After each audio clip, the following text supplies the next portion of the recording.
Team 3, saved. Or is it SAVD? Either way, it's made with Sydney, Amanda, Vic, and Devin. So if y'all could introduce yourselves. Hey everyone, I am Amanda, and my groupmates are Devin, Sydney, and Vic. We are going to give a presentation about what we were working on for the past 3 weeks. Our project is called SAVD, and it's an RC buggy with LED object detector. Hi, my name is Devin, and I was the team lead, and I helped build the program, the hardware. And basically, I found that the building process was kind of frustrating because it was all online. So it was like I had to learn how to build it online, but it was also enlightening because it was a new experience for me.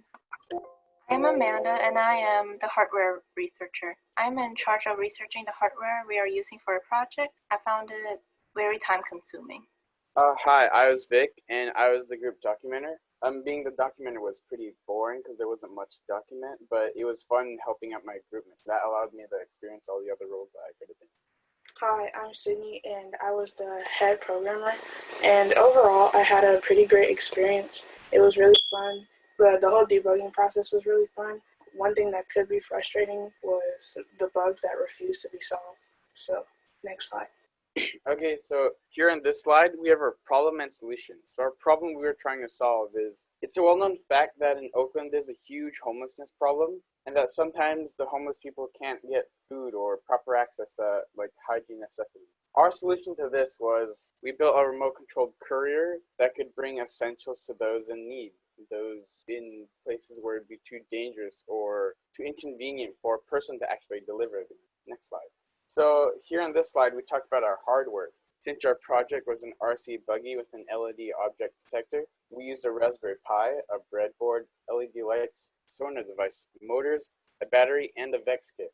We set this up by connecting the LED lights to the Raspberry Pi, then connecting a keyboard, power supply to the keyboard and power supply to the Raspberry Pi, and then we inserted an SD card into the Raspberry Pi.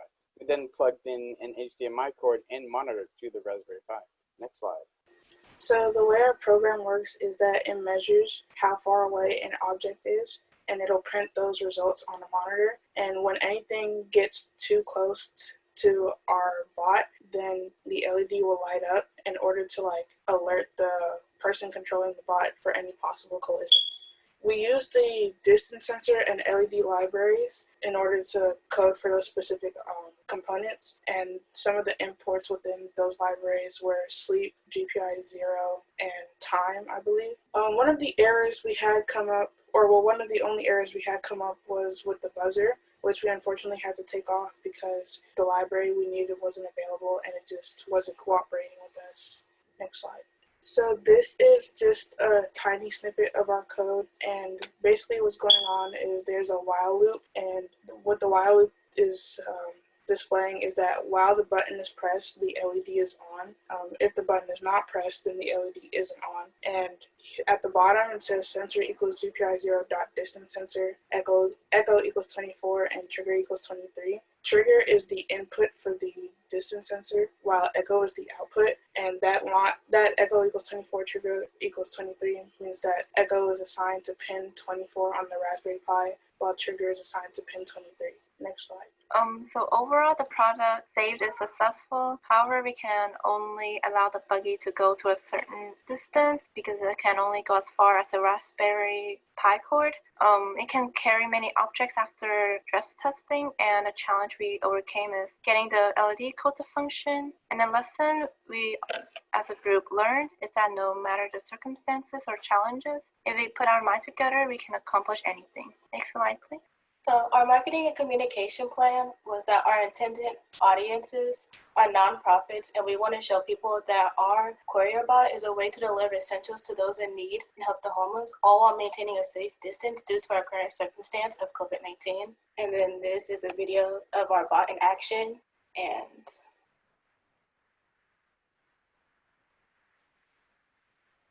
so basically when it got to the pillow, before it actually hit the pillow, or before it should have, the light came on, and then I backed up to show the distance that it was supposed to come on at and how far you could go before the light goes on.